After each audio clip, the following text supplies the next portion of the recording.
Hi, my name's Ray. I'm Chief Pilot at Random Heli. When we design things, we want to know if they actually perform as well as we intended, so we test them. This is the second of 3 videos where we test our skid clamps. In this test, we'll be showing you impact strength. The other 2 videos you can find on the randomheli.com website are holding strength and durability. In this test, we'll be using the smallest of our clamps, the STC 5565. We'll use a purpose-built test rig and an accelerometer. In it, we'll be able to demonstrate that this little clamp can withstand more than 10 G. Now, to put that force in perspective, imagine your helicopter punches straight up 300 feet in 1 second. That's the kind of force we're talking about. Since you'll be using 4 of these clamps in your car, we think it's probably good enough to keep your heli safe when you hit a bump. I hope you enjoy the video. Have fun. Okay, you're looking at the same test rig we used for the strength test, and we've just reconfigured it a little bit. We've got the skid clamp mounted on the carriage, and a piece of 6mm shaft is clamped in. The accelerometer is mounted to the carriage, and that'll give us our readout on the impact force. Over here is a solenoid that we'll use to trigger the drops, and it's adjustable so that we can have higher or lower drops.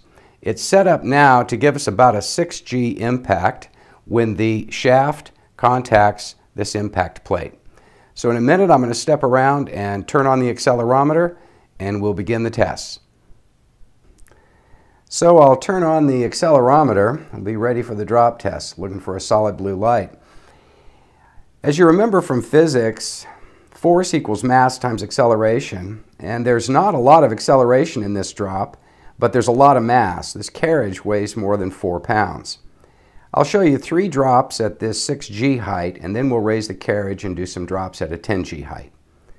So here we go.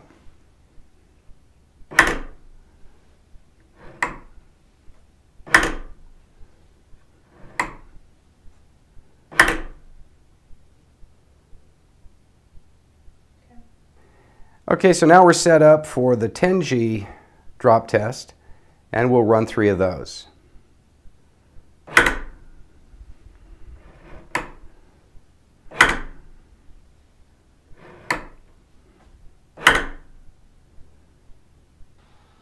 So now we're going to show you the 3 10 G drops, but in high speed, 240 frames per second.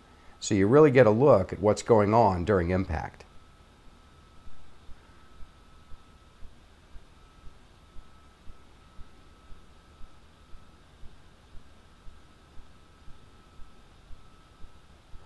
And on this drop, we'll stop it right at the point of impact. You can see how much the latch and the skid base are deforming. And yet, even in that much deformation, the clamp is still holding. So we've completed the drop tests and taken the accelerometer off the carriage and downloaded its data. I wanted to show you this graph, and you can see in each of the 3 drops that we did in slow motion, the impacts were greater than 10 G. 10's the yellow line, 11 is the green line, and most of the drops actually approached or exceeded 11 G. But we're rating the small clamp, the 5565, at 10. Now the drop tests are over, and we're going to examine the skid clamp for damage. You can see there are stress marks near the hinge and across the middle above the boss where the shaft and latch meet. I'll open up the latch and show you that we've also got some stress marks along the front of the base where the latch grips the skid base. So despite these stress marks, the clamp still makes a satisfying click, feels pretty solid, and grips the shaft securely. I can bang on the carriage a little bit and it holds nicely. So even with all that, this skid clamp's ready to go.